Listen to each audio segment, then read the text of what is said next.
Previously, I made a video about New Russia and how the war has affected places like Moscow, Rostov-on-Don, and one of the new provinces, the Lugansk People's Republic. But in my opinion, some of the best areas of Russia have to be those that mix European and Russian culture in a way that's positive.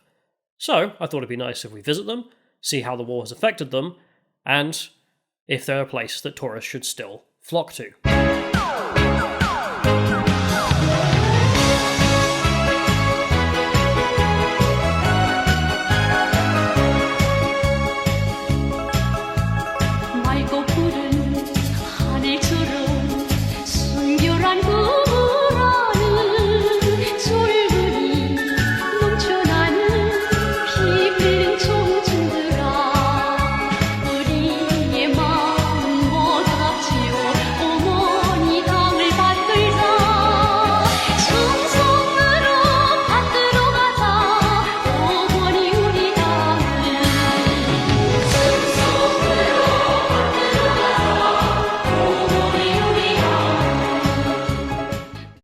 First things first, I found a travel hack, which is a way to get to Russia for much cheaper than a flight via Turkey.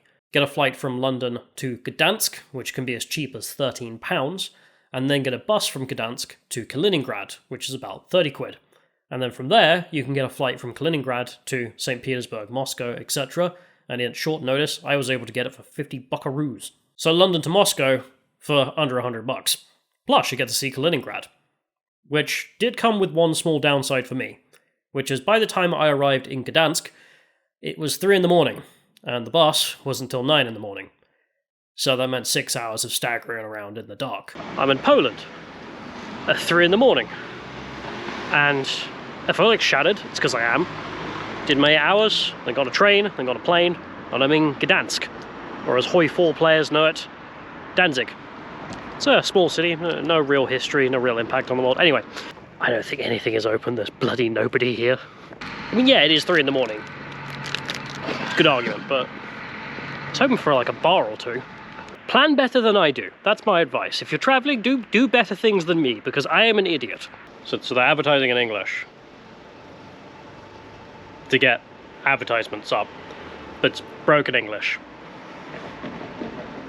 Okay. This is a little bit more futuristic than... I just like the noise it makes, really. This is kind of cool. This is right in between the main road. Like, there's no real way to get here, except jaywalking across the road. Just a little monument to something that happened in 1708. It's all in German, so can't really read it. One thing I did notice, which I did not expect to see, was the not insignificant amount of German buildings that are sitting around in Gdansk. Ignorantly, I just assumed that these had all been cleansed after the war. Also, one of the cool things, like much of the Slavic world, you can go to the parks and get free public Wi-Fi. Beautiful. But the influence of the Donbass and now the Ukrainian war are certainly felt, as throughout much of Poland, millions of refugees have either settled or passed through. And as a result, as you walk around, you will find Polish and Ukrainian flags flying side by side, and when you go into restaurants, you'll find Ukrainian language options, such as this beautiful KFC. But after some sightseeing in the dark, it was time to head to the bus station. And at this bus station, you can see buses that go to and from Ukraine, with Ukrainian flags at the front. There was one bus that went to Russian Kaliningrad, which is around the corner, out of sight of the Ukrainians, with no flags on it, and also just so happened to have a police presence when it turned up. After a short journey, you arrive in Kaliningrad, which has a stark contrast to the Germanic-Polish mix of Gdansk. In rural Kaliningrad, you'll still find Soviet flags flying, like Confederate flags in rural United States. But as you get closer to the city, that Germanic mix starts to return, which is very interesting when you consider the history here. Kaliningrad was founded in 1255, but under the German name of Königsberg, or King's Mountain, by the Teutonic Knights as part of the successful crusade against the non-Christians of the Baltics. The city would eventually become the capital of Prussia, who would go on to unite Germany, and until the Second World War, the city would continue to be a marvel of German civilization. But after the war, the city and its territory were annexed into the Soviet Union, and the remaining German population expelled, the city renamed after a Soviet politician, and extensive Russification plans implemented. A Russian Soviet population were invited to move in, not to rebuild Königsberg, but to build Kaliningrad in its place. A Russian-Soviet city, complete with the removal of anything German and its replacement with anything Soviet. Not only the population, but statues, streets, names, architecture, and monuments. But Kaliningrad was never given the money to enact the complete replacement that was planned. And after the collapse of the Soviet Union, that radical hatred was replaced with a new culture that seems to be at peace with its past, and as a result mixes old German and modern Russian culture in a rather charming way. In fact, the hotel I stayed at was even called the Berlin Hotel. This is the Hotel Berlin, which... I guess this is Berlin? I don't really... I've been to Berlin a couple of times. It doesn't look like... well, Königsberg probably looked. So, I think they're doing a lot of heavy lifting from the past. Like, all of the things here have, like, old-style buildings on. But anyway, I've got a writing desk, I've got a double bed, got TV, tea. I don't know if I've talked about this. Russians and their tea, they don't add milk. I can't stand tea without milk, but I'll have to find some somewhere. I can't remember the exact price I paid for this, but I remember it being bloody cheap. Like 50 quid or something a night. I got 2 nights here. So far, some things are the same. Exchange rate's not, though. Just went and exchanged my money, and it's like a third better than it used to be. So that's something. There's still adverts for the Russian army everywhere.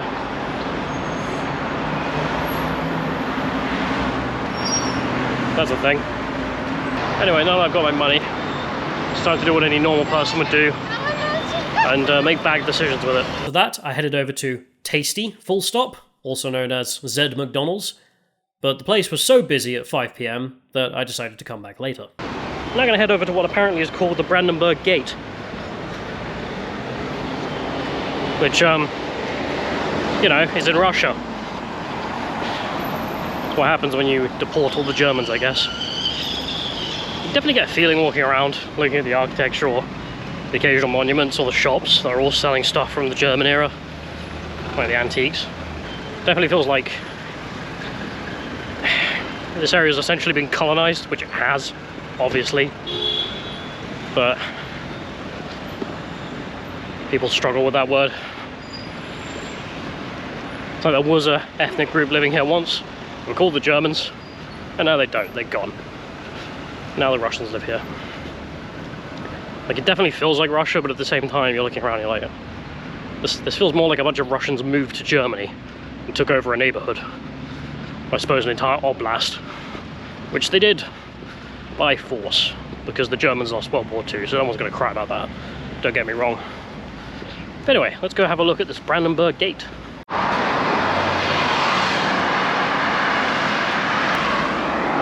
Health and safety at its finest. Love it. Well, it's bleeding obvious someone used to live here who wasn't Russian. But then obviously, there's no Germans. Can't help get the feeling that's what matters. Like there are Poles in Gdansk, there are Russians here. No matter how many German buildings there are, it could not matter less. If literally every building was this, could not matter less. Anyway, turns out apparently, Königsberg was also known for its marzipan, which I had no idea, but I don't mind marzipan. And built into this thing is a marzipan museum, so I'm going to go in and see if I can film. The museum is totally worth it. They even had historical Cadbury marzipan. Still holding out for that Cadbury chocolate sponsorship, boys. One day, I'm sure. Well, they certainly have every kind of marzipan you could ever want. I did actually buy some as well. Yeah. Classic. I don't know, hopefully it's good. Got a plastic bag for free as well. God, what a freaking luxury in the world. I know I rant about the small things sometimes, but honestly, the other day I was at home and I'm getting Subway, for Christ's sake, and there's a paper bag. And Subway in the UK now charges you money for a paper bag. It's just tiny quality of life things that just make me go, Go anywhere else in the world, no one cares. No one has any of that mindset.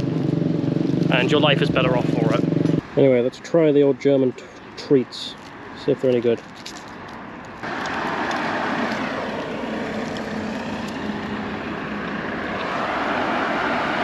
Not bad. Not the best candy in the world, but I can see why this probably massively took off on 1700s or whatever the hell they started making it. And after that, it was time to head back to McDonald's and get dinner, which was a whole $3. Look at it, boys. Plastic straws. God, I've never seen a McDonald's so rammed. Guess it's popular. I mean, to be fair, it is cheap, even here. Like, that meal was what? Cheeseburger, chips, and good cola. All for $3. It's not bad. Back to Hotel Berlin. Let's have a nice Russian sleep. Whilst I'm asleep, I thought I'd just mention that I, as always, have brought back some stuff to sell, including a promotional Z McDonald's glass. Just the one. And I also wanted to mention that anyone who subscribes to my Subscribestar from the $5 tier or up, I'm going to be sending out you at least 10 Soviet rubles as a gift. And for those on the $25 subscribe or up, they're going to get a very special surprise gift. Also, to everyone who already has sent me international aid by subscribing, don't worry, you guys are entitled to gifts for free, you don't need to give any more. I've also set up a private members club on Discord, a link on Subscribestar.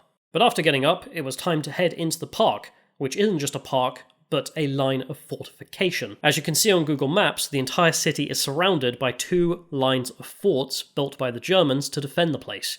And since they have long become obsolete, most of them are simply abandoned and have become part of the scenery. One of the old entrances. Oh, full of crap. More crap.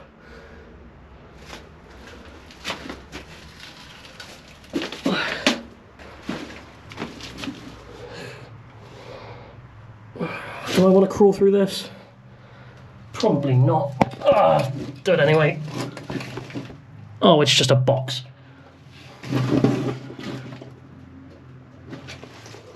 With some stuff in it. I know there are a few of these redoubts which are museums, and I will try and check one of those out. But I did want to see the abandoned ones, because there's just too many for them to even turn into museums, and rightfully so. You'd get bored. You're not like, it's not like you're going to walk an entire circle twice around the city just to look at these. So they leave these ones here. I do wonder if it's bricked up in there. That's why the bricks are there instead of it being natural. But because otherwise twats like me will turn up and try and crawl in them. Jesse! Jesse, it's vaping time! Yeah, vaping has definitely made it to Russia. I think the whole world's just switching from cigarettes to vaping, but pick whatever advertising you want, and now copyright doesn't matter anymore. As with all Russian parks, there is a monument to those who died fighting against the Nazis. But in this place, there is also a private park, which has to be one of the best ideas I've ever seen someone have. It contains miniature versions of some of the most beautiful regional buildings in the Federation, from the Cathedral of St. Basil to the Tsarist Ark of Vladivostok, Mosque of Kazan, and the headquarters of the White Army, and the Swallow's Nest in Crimea, which of course in Russia is considered part of the Federation. I always love this. Just the way Russians write their own history is always just leaving a little bit out. This thing over here, little model over there, built in 1891, blown up in 1927. Who by, we don't know. What for, who cares. Got plenty of room to tell you, but never mind. And then rebuilt in 2003. Just don't think about it. Don't worry about it. It poorly. It was the matter who did it. 2003? Could you imagine anywhere in England building a new cathedral in 2003? That's actually nice as well, not just a new modernist piece of S. But here's the Z. But this park is full of neat ideas. They also have a whole bunch of fluffy animals for you to enjoy. Even the bins here are cute. There is another channel I follow who, I think American guy who moved to Russia for his wife.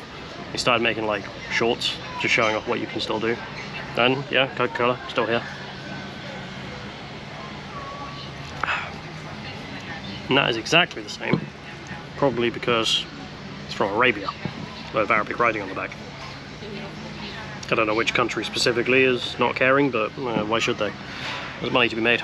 Next, I headed out to Königsberg's Cathedral, which was only saved by the fact that the philosopher Immanuel Kant is buried here in his tomb. It did spend most of its time under communism as a pile of rubble, But since communism fell, it was rebuilt, and a series of relics are now inside the cathedral. I can't remember what exact miracles these relics were said to have caused, but I'm pretty sure one of them was meant to have cured a blind man. So if you're blind, you know where to go. After that, it was time to meet up with a local girl, bribe her with a Freddo, and tour the city looking at that Germanic-Russian mix.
Why is it the case that, like, most places in Russia will have metal detectors? Not just train stations and stuff. I will tell you that most of these detectors are not working. Oh, it's just a shame. Yeah, it's just for the atmosphere. Frankly, this trip encompassed so much that it would take too much time to dwell on it all, but I'm going to mention 3 things that I thought were most interesting from here. Firstly, being a foreigner, we managed to wander into the Naval College and get a free tour. Very nice of them. Western brands and culture are still here too. The mall is littered with them. Hell, even the Barbie movie has posters up for showings. We also got to see probably the biggest disaster that the Soviets made to the city. After the city was taken, the chief architect of Russification rightly assessed that for people to claim this land as their own, you would have to build monuments, rename streets, and replace the old culture with yours. Sadly, this included the destruction of the Königsberg Castle, and in its place, he built the House of the Soviets and a car park.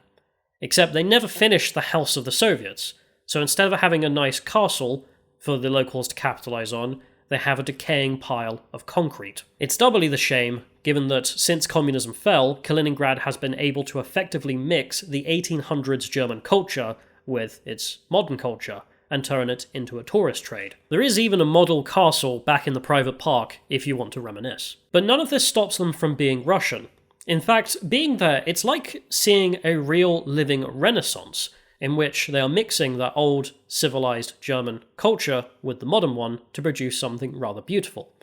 The best way to see this can even be seen in what I ate, which is that we had a German lunch on the tourist strip, and ended the day by heading to the best Slavic restaurant I have ever been to, Borscht and Salo. It's a mix of Russian, Belarusian, and Ukrainian cuisine, and honestly is to die for. The next day, I headed out to the best fort, Fort 11, which not only is a living museum of the German defences and Soviet conquest, but is also infested with friendly bunnies. Look, they've even made an assault course for the kids, so they can train for the army. How very thoughtful. Well, there are a few shops in there that are worth a damn. There's an antique store, she's selling loads of stuff, including gas masks for $7. Not sure I want to put one on though. There's something a bit weird in there though. Like, it didn't really hit me until I saw the pictures of Königsberg back when it was all German people. Because like the layout's still kind of the same, much of the buildings are gone, but some of them have been rebuilt or preserved. And just kind of the ghoulish nature of the whole thing kind of hit me. That you've got an entire ethnic group that used to live here, not in small proportions either, and they're just all gone. Every single one of them. It is very gross. Just that human aspect hadn't really hit me, but there we are. I was also invited to Zelenogradsk to meet with a friend of a friend, which meant hopping on a train. In a country as large as Russia, taking train stops is kind of like hopping on a bus back home. It's a cat town, and I mean that literally. They have statues and murals of cats everywhere, even on their city's seal, but also live cats that love being petted, wandering around. There's even a vending machine with cat food and treats if you want to feed them. Honestly, it was just a fantastic idea to make this place a nice place to live in. And when I went to go and touch the Baltic Sea, a local Russian man apparently recognised me from the channel. Very nice chap if you're watching. Anyway, the guys I was with, they work in the UK and then holiday in Kaliningrad, and I can see why. There's a series of minor things that make this place just much better quality. You've got more insight because you've been to the UK and Russia a lot. I keep getting this feeling that stuff like this, just basic park stuff, isn't really being built in the UK that often anymore. No, not at all. For me, Kala, that Soviet Union period, from that I was born in 70s, so that 60s, 70s and 80s were the best time in my life. That's a Soviet era. That's a Soviet era Kala. And again, here the Germanic and Russian cultural mix elevates both. But after a quick dinner, it was time to head to the airport for a $50 flight to St. Petersburg with Victory Airlines.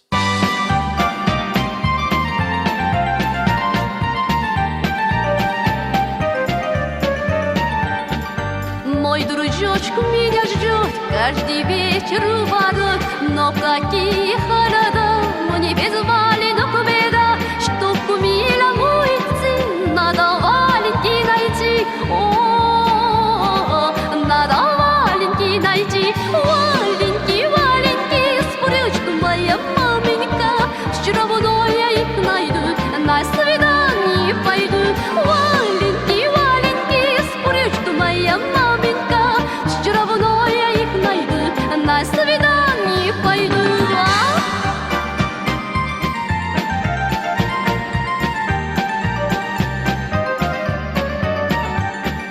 눈 내리는 겨울밤 찬바람을 맞으며 문 밖에서 내림은 기다리고 있는데 아이 참말 어쩌나 왈렌기가 없구나 오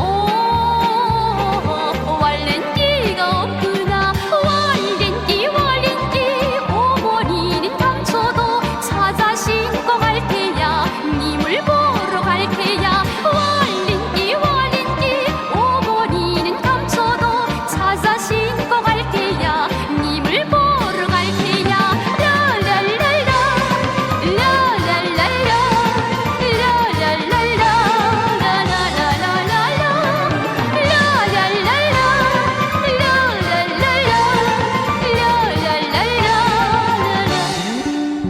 St. Petersburg is a place of truly epic cultural and historical impact, which is strange considering the city was only founded in the 1700s. But even in its short time, very few places have seen less bloodshed. I mean, the city was even founded on an old Swedish fort after a war ended between the Swedish and the Russians. Peter the Great, his great achievement was westernizing Russia, so when he founded the city, he founded it as Sankt Petersburg, in the old Dutch style, which is St. Petersburg in English. And it would end up being the capital of the Russian Empire and the site of the disaster that was the Decemberist coup. Long story short, one section of the army would fire cannons point blank at defectors, and after they ran onto the river, would fire the cannons into the ice, breaking the ice underneath their feet. When World War I broke out, it was renamed to Petrograd to remove the Germanic origin, and after 2 revolutions, Lenin and his men had taken control of Russia, and after Lenin's death, it was renamed to Lenin City, Leningrad. During World War II, the city would survive the horrific siege by the Nazis that lasted almost 2.5 years and led to over 1 million civilian deaths and 2,000 arrests for cannibalism, not to mention the 1 million+ military casualties. You can still find signs telling you which side of the street is safer in case of artillery barrage. But for its resistance, the city was given the honorary title of Hero City. After communism, the city was renamed to St. Petersburg, but in true Russian fashion, the province is still named Leningrad Oblast. St. Petersburg is a fantastic mix of European culture with Russian, and is probably the best place for someone to go on holiday their first time in Russia. But some of you may be aware that after the Roman Empire finally collapsed, when the Byzantines were conquered, Russia declared itself the Third Rome. Now, rightfully, this was seen as kind of a joke, much in the same way as when the Germans or the Turks declared themselves the successors to the Roman Empire. But when you're in St. Petersburg, you will see how sincerely some of the Russian elite took that claim. You can see it in the architecture, which is done in a Greco-Roman fashion, not to mention the city's obsession with Greco-Roman statues over the Soviet designs. There's even a St. Petersburg in the United States, and they even decided to copy part of this style on a few of their buildings. But this aesthetic love was even appreciated by the Soviets. The metro of St. Petersburg is truly a modern-day wonder of the world. The sad part being that any average station here would be considered a tourist attraction if it was a stop on a Western metro. Even the trains have Wi-Fi on all of the lines, and it works. But if you don't like the underground, you can always go to the Winter Palace. Truly, there is so much to see here that you could spend a lifetime. But there are 3 things that stood out for me. First, of course, the Train Museum, which even houses a nuclear train, as in a train, that is always on the move with a nuclear missile ready to deploy. The next thing had to be the antique market that Bond Bankrupt once showed off in a video, and I decided to go on a weekday so I wouldn't be swamped with people, and was able to find some pretty awesome medals, not gonna lie. I also found what must be the best deal on earth, 10 donuts for $1.60. Once again, you will find Soviet flags flying, and I managed to convince the owner here to sell me hers. Thanks, love. But speaking of flags, St. Petersburg has 3 massive ones now. One for the Russian Federation, one of the Soviet Union, and one of the Russian Empire. Which speaks to how Russia deals with its past, which is, no matter how horrific some of the Soviet era may be, one doesn't have to love but embrace Russia in all of its past to really be at peace. This is why in Russian patriotic movements you will regularly see Soviet symbols. There is a debate on what is the correct mix, but either way, patriots in Russia come across in forms many of us would struggle to understand, for sure. In fact, this time round I was lucky enough to interview some of them on camera and decided to just let them speak for themselves. Hello. This is Local Man. I believe you're called Alex. My name is Alex, yes, I am Local Man. Hello. So I thought I'd ask just general people's opinions. I think people might be interested in it, so I suppose we'll start off with the fact that we were talking beforehand, and you've moved here from Germany, I believe. Yes, I moved here from Germany about 2 years ago. Some people will be interested into why you would make that decision. So. Okay, I am half German, half Russian, so 2 years ago when I was done with school, I was thinking about, okay, what do I do next? Do I go to university or something? I thought, okay, maybe it was a nice idea to move to Russia for a year or something to learn Russian, and then I came here and I absolutely fell in love with the place and I sort of stayed here, and yeah, that's mainly it. I come from Hamburg, and it's a fairly nice city for Germany at least, but it's not a comparison at all. It's so much nicer here. The architecture, it's more clean. There's homeless people. I still haven't seen one since Poland. It's just in general, I don't know. It's just a nicer place. I don't know.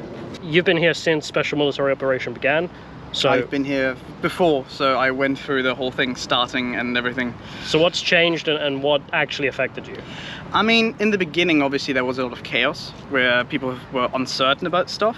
But in the end, the only thing that really changed was banking sanctions, moving money from outside and inside Russia. So inside Russia, everything's still the same. Just outside Russia it's a bit harder, but it's also still possible. Yeah, otherwise everything's the same. Some brands are called different now, but still the same shit. Otherwise, yeah, nothing really changed. What about the black market cheese? The black market cheese, this is true, but that existed before as well, before the SMO. That was Russia some years ago banned import of foreign cheese, so you can buy black market cheese from Finland here. When I was in Afghanistan, for example, one of the guys we had, he's like 20 or something. And one of the weird things we found is our cultures couldn't be more different, but we had the same understanding of each other because of meme culture and the internet. So what's the memes like in Russia? Is it all basically Wojaks but with Zs or what? I mean, pretty much, I guess.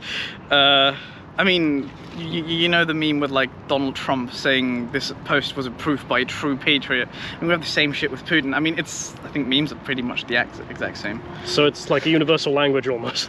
Pretty much, yeah. I guess for us younger people, it's definitely a universal language. Abonniert den Kanal Britannica auf YouTube und gebt dem Video ein Like. Cooler Typ. There you go, mate. Wurde nicht hierfür bestochen. Good bribes. Na zdrowie, towarzysz. Na zdrowie. What the fuck are you playing? No, come here.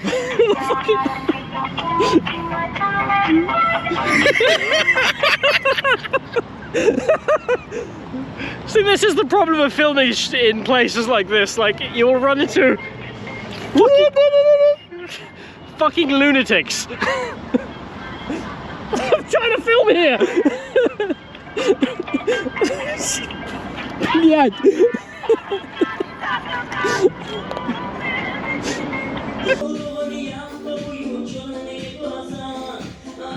Это Абхазия и... Что это? Чечня. Чечня? Вот это. It's Caucasus stuff. I don't know exactly where. Come here, Pakistan, maybe. I went out last night with a local man, drank a lot, threw it all up. So now this hotel is full of sick. In fact, after my last trip, a lot of people were interested in the Russian mercenary group Wagner, which has been fighting for Russian interests in various countries around the world, and as a result has been labelled a terrorist group in Ukraine, many European countries, and the United Kingdom. This was in response to war crimes, crimes in Africa, and attempts to recruit foreign citizens. The whole thing strangely came to an end in the middle of the Ukrainian war when they took control of the Rostov-on-Don military district and then began marching towards Moscow. In English, we call this the Wagner coup, but Wagner themselves call it the March of Justice. Several people died, some aircraft were destroyed, before all of a sudden Wagner's leader said an agreement had been reached and they were banished to Belarus. In fact, I was in Russia when the leader of Wagner was killed as his aircraft was blown out of the sky, and at that point they were added to the proscription list for the United Kingdom. So to be crystal clear, I do not support the Wagner Group. However, a lot of people were very interested in them, and I found out that they had a headquarters in St. Petersburg. So I decided to make some messages and see if we could go and interview the type of people who work for them. And I managed to make contact with a man named Grisha Putin. Like me, Grisha is a Hearts of Iron 4 player. He used to stream playing the game and even played with Boko & 1 multiple times.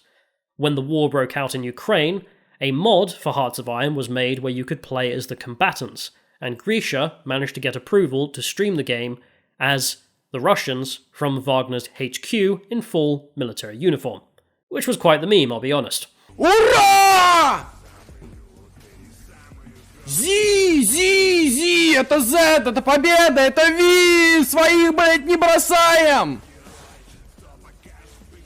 Nazi pigs don't deserve to be remembered! Originally, we were going to go and interview the people at the HQ, but after the coup, that was kind of off the table and the headquarters was closed down. But it meant that I ended up hanging out with Grisha for a significant time. He ended up giving me a t-shirt from the headquarters stockpile, and I got to know him. Grisha supports Wagner. He's even met with their now deceased leader, which might seem very strange to us for a young man who is patriotic to engage in such things, but in Russia it's a very different narrative. For them, Wagner were promoted as almost celebrities. There is Wagner music of all kinds, their logo is put on all kinds of merchandise. I even found Wagner Cola in Lugansk. They were seen as patriotic mercenaries who may do terrible things, but they do them in Russia's interest, so they were supported by many of the patriotic scene in Russia. Now, after the coup, that image has been completely shattered, and many of them see them as traitors. But there are those like Grisha who see them as men who are trying to fix problems in the system. Either way, this is Russian politics, so it's weird. I don't really want to give an opinion on it, it just is what it is. So I thought the best thing to do might be to just ask some of those patriotic Russians their opinions on the matter. For people watching, you're wearing a Wagner shirt. The whole time we've been walking around, you've been wearing one. Yeah. So how did you get involved with Wagner? Did they just see you streaming and think it was funny? No, I was the one who approached them. It was only the start of PMC Wagner Center, and I just came to their desk. I said, yo, I'm a patriotic YouTuber. I wanna do a stream. Here is all the stuff I do. They just said, yo, that's fire. They ran a security check on me and allowed me to play and stream games there. Could you explain what happened with Wagner recently? And I believe you call it the March of Justice in Wagner circles? Yeah, March of Justice, that's what Prigozhin announced it as. It was pretty much the last try to get like actual justice, since he tried it many times through peaceful means. He had sent many letters. He tried to meet with Shoigu and the defense minister. The defense minister of Russia, and talk through everything with him. What do you mean by justice, though? Well, justice, for example, the soldiers being under-equipped despite their being stuff in the storage and it not being given, or people not being rotated for a very long time, which causes, well, I mean, it's hard to stay and fight, especially if you are mobilized and it's not your job. Yeah. Okay. Stuff like that. Small monument in the university. This student, he took an academic break and joined special military operation as a volunteer and died.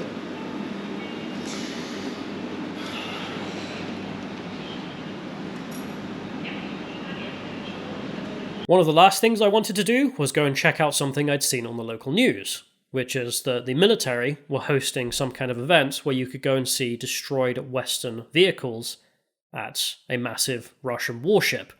The whole area had been cordoned off by military and police, but when I turned up, it turns out you need a Russian passport to get in. So after all that, it was probably time to leave. And on my way down south, I decided to stop off in Moscow, because I'd heard that there was a new exhibit in the Victory Museum. And it turns out there's not just one, there's two. The first room, meant for the Russian population, is a room showing off NATO expansion and arguing that NATO is an explicitly anti-Russian alliance, and is responsible for forcing Russia to intervene in Ukraine. 1990 года Альянс НАТО инициировал ряд агрессивных операций против суверенных государств. Уничтожение государства в Сомали, гибель боснийских сербов, обстрелы Югославии радиоактивными боеприпасами. Вот неполный список последствий экспансии НАТО в 90-е годы 20 века. А пока на головы мирных жителей падали бомбы, Альянс поглощал все новые страны.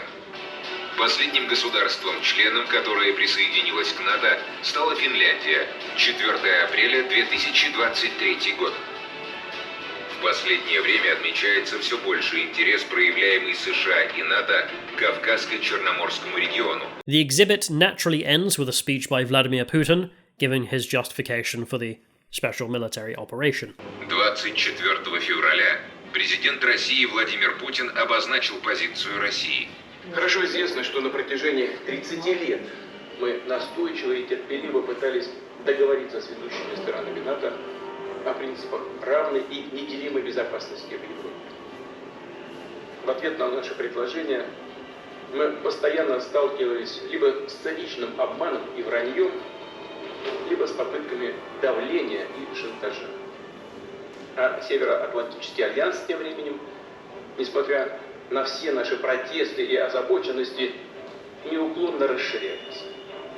Военная машина движется.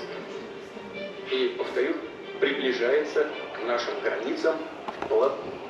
Агрессивный альянс НАТО за последние 30 лет совершил 23 военные операции против других стран. Жертвами операции НАТО стали, по самым скромным оценкам, более 1 миллиона мирных жителей. Численность жертв чисток, гражданских войн, экологических и гуманитарных катастроф, разразившихся после вторжения НАТО, не поддается учету. Беженцы из стран, ставших жертвами НАТО, исчисляются десятками миллионов человек. В непосредственной близости от границ России развернуты десятки баз НАТО. НАТО было готово поглотить и Украину, чтобы создать новый плацдарм против нашей страны.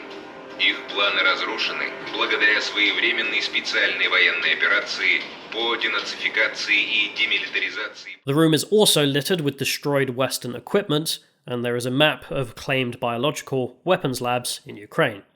The second is a place dedicated to the heroes of the special military operation, and comparing them as much as possible to their ancestors who fought in Ukraine against the Nazis. Finally, the Victory Museum does have the Dead Kid Nazi Room, which details the Russian justification without needing to understand a word of Russian.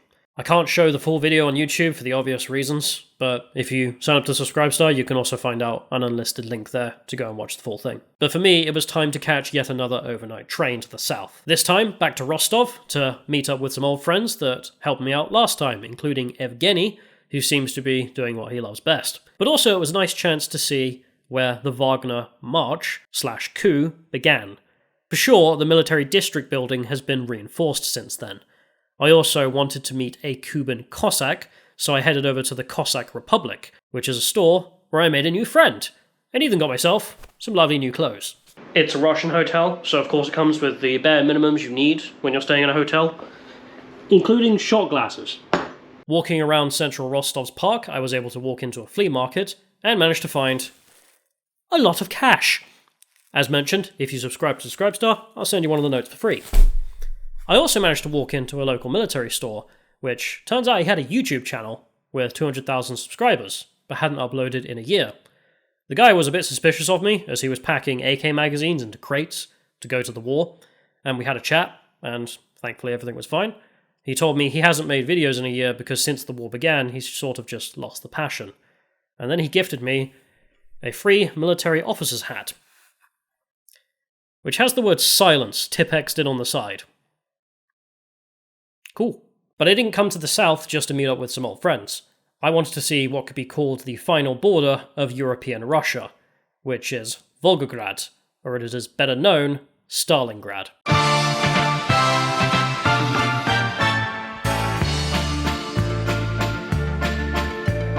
Если на празднике с нами встречается несколько старых друзей, все, что нам дорого, припоминается, песня звучит веселей.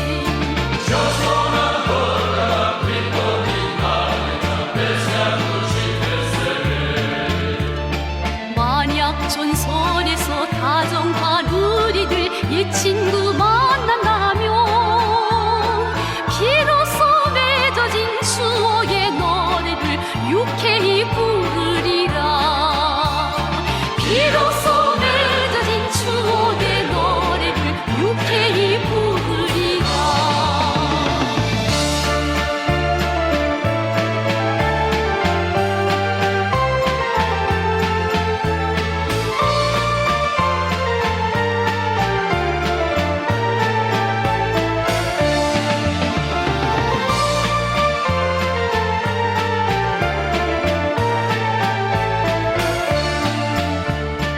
Станем в товарищи, выпьем за гвардию, равно ему мужественней.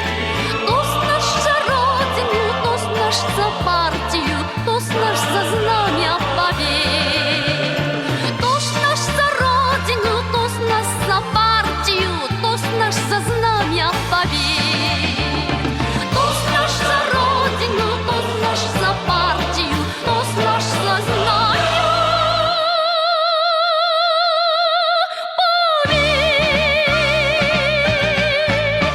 If you travel east from here, you're either going to end up in the desert or in Siberia.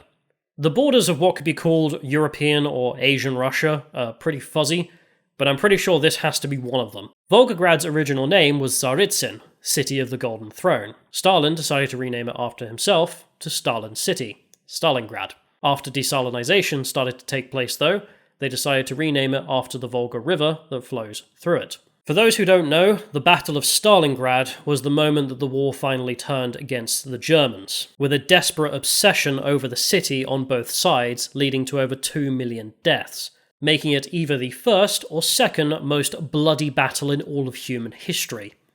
It's competing with St. Petersburg for that title. To put that into perspective, more people died in this singular battle than have died in American military deaths of every single war America has been in. And I don't think any event is ever going to eclipse it.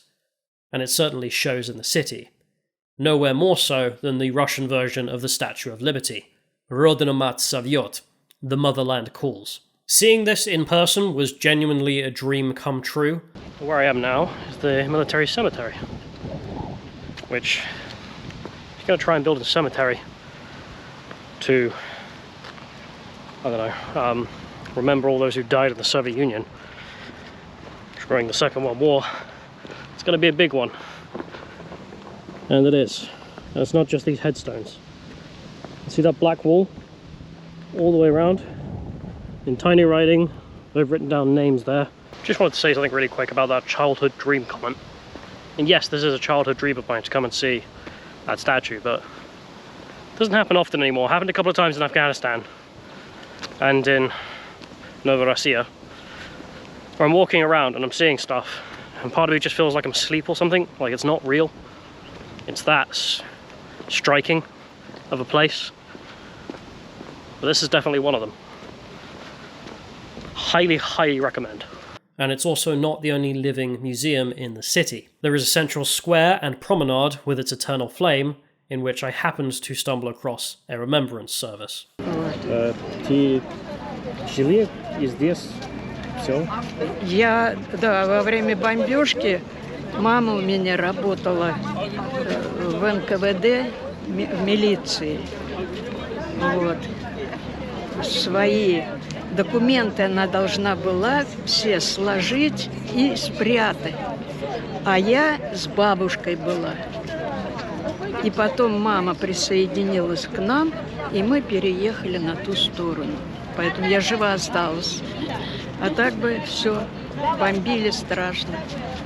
Нашу квартиру разбомбили, все. Спасибо. Добрый день, дорогие волгоградцы, сталинградцы, уважаемые ветераны, дети военного Сталинграда, труженики тыла. Тот народ, который не помнит свою историю и не чтит своих героев, канет в лета. Город был стерт, город был в огне. Горело все. Земля. Горели люди, дети. Горело все живое. Даже Волга-матушка была в огне. Мы все это помним. Мы чтим своих героев. Все стояли сейчас в храме и вспоминали родных, близких, которые совершенно безвинно были убиты фашистской гадиной. Сегодня действительно она поднимает голову, но поколение победителей, тех молодых ребят, которые сражаются сейчас за нас, за нашу Родину, за нашу генетическую память, они обязательно ее искоренят. Объявляется минута молчания.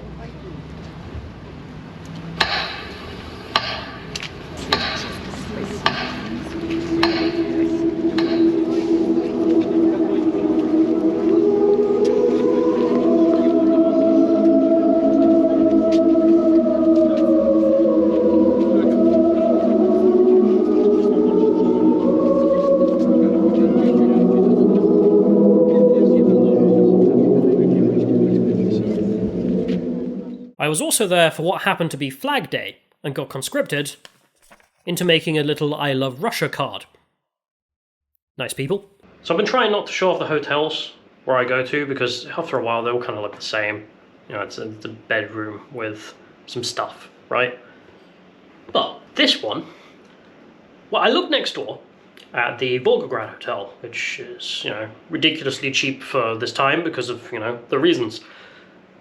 But it's still expensive, like 100 quid a night. I thought, bugger that, can't be bothered.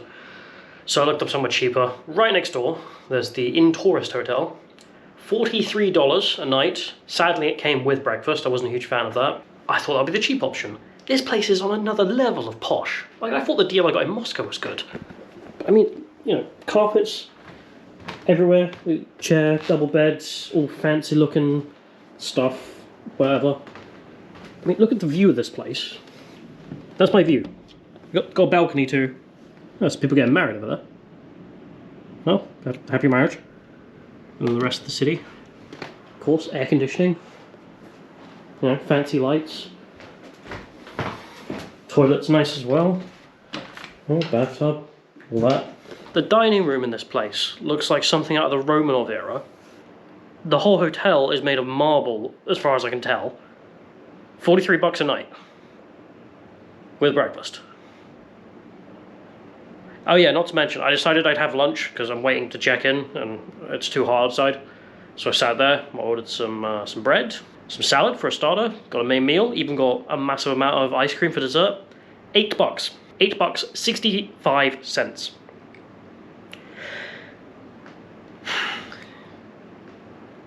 Like, a lot of the Russian prices can be explained by, there's a lower wage, things cost less as a result, blah, blah, blah, higher abundance of resources that are easily available. Sure, I'm not understanding that stuff. But the touristy things here, oh my god, the prices are I think it must be a result of the fact that no one's coming anymore. Like, I was speaking to the guy who owns this place, and he said loads of Germans used to come, and now the Germans, they don't come because they're too scared of the war. But there's no war. Like, I'm in Volgograd, it's Stalingrad. There's no war for hundreds of miles. Like, I'm sitting downstairs eating and feeling like I'm on the Titanic or something.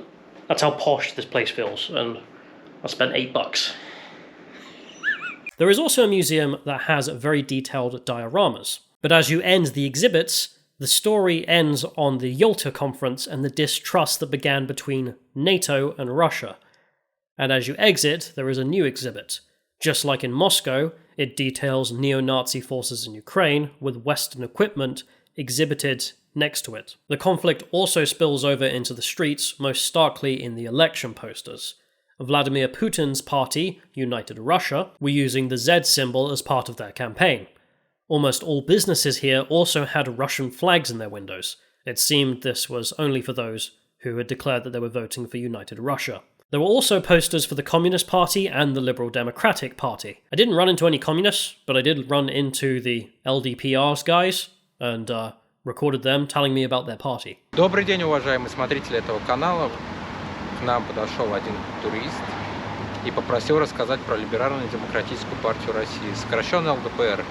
Если говорить очень коротко, то наша партия занимается тем, что помогает людям. И сама идеология партии состоит в том, чтобы каждому человеку было хорошо. И каждый человек имел то, что он сам хочет. Что еще добавить?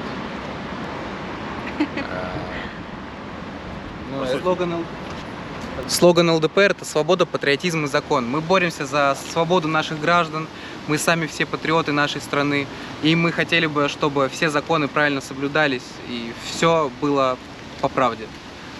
Мы также поддерживаем специальную военную операцию и поддерживаем все.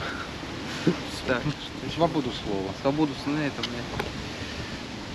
Что еще можно сказать? Я не знаю. Да, вот я тоже не знаю. I also checked out the local market, and that included lots of medals, Nazi helmets, and for me, most beautifully, a little Soviet pocket watch. There was also a guy selling bars of soap out of a van, alongside a bunch of Russian military. Don't know what that was about. But soon enough, it was time to head to the train station for the long journey home. As for the Russians, what I discovered is they seem about as confident about what's going on in their country as we do. And I probably could live there for the rest of my life and never be able to put into perfect words how they are able to live at peace with their past, even though it contains things that are so radically opposed to each other. Anyway, if you like what I do, you can subscribe on Subscribestar as mentioned. If you'd want something in return for your money, I have many things to sell, links in the description. Otherwise, liking, sharing is always appreciated, and I do indeed read every single comment. Thank you to every single one of you, and bye-bye.